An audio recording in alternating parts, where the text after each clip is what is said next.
Creating a table of contents doesn't have to be difficult. In this particular tutorial, I'll take you through a step-by-step guide on how you can easily do that. The first thing we need to do is to insert a blank page above this particular document. So we head over to insert, you click on insert, and you put your cursor at the beginning of this document. Then you head over to blank page to insert a new blank page. After inserting a blank page, make sure you look for the references tab and you click on it. Then you navigate your mouse to table of content and you click on the drop down. Over here, there are different types of table of content. So this is the automatic table of content and there are different categories. So there's the classic, contemporary, modern, simple, and there's also different types of classic. There is also different types of formal and modern as well. So in this particular tutorial, we want to learn how to create your own custom table of contents. We are going to click on this. Okay, we are creating our table of content manually. So we click on custom table of content. Now, before you create your table of content, a common mistake, a very, very common mistake is that your cursor, okay, so you can see that right now my cursor is at the beginning of the document and I don't want my cursor to be there. I want my cursor to be on this blank page.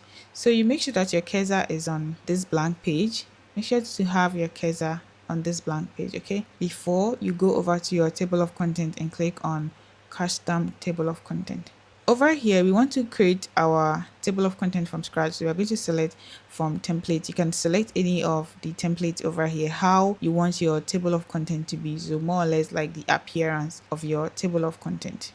After selecting the format for your table of content, make sure to also select the levels. So with the levels, it has to do with the type of titles that you have. So you can have a main heading, you can have a subheading, you can have subheadings, and you can have mini headings. So you make sure to select it. If you have many subheadings, you're going to go with that. So I have one main heading, a subheading, and a heading 3. Okay, so I'll just leave it as 3 levels, but if you have more, you can select it.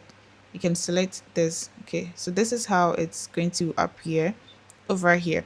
Okay, so I have 3, so I'll just leave it at 3, and you can click on this more option to have, you know, more options for the levels. After you are done with that, you can click on OK. Then you select OK from here. Okay, after selecting all of that, this is what is going to generate for you based on what you chose and selected. So this is my table of content. I have the main heading and I have my heading 2, my heading 3. So these are my chapters. These are the chapters that I had in my text, and I have my conclusion over here. Okay, so this is how you can easily generate a table of content manually. If you have any questions, make sure to leave a comment and I will respond to them. One good thing about generating table of content is that it helps with easy navigation. If I should click on this, it's going to take me to the chapter. Okay, so it helps you navigate your text without any struggle.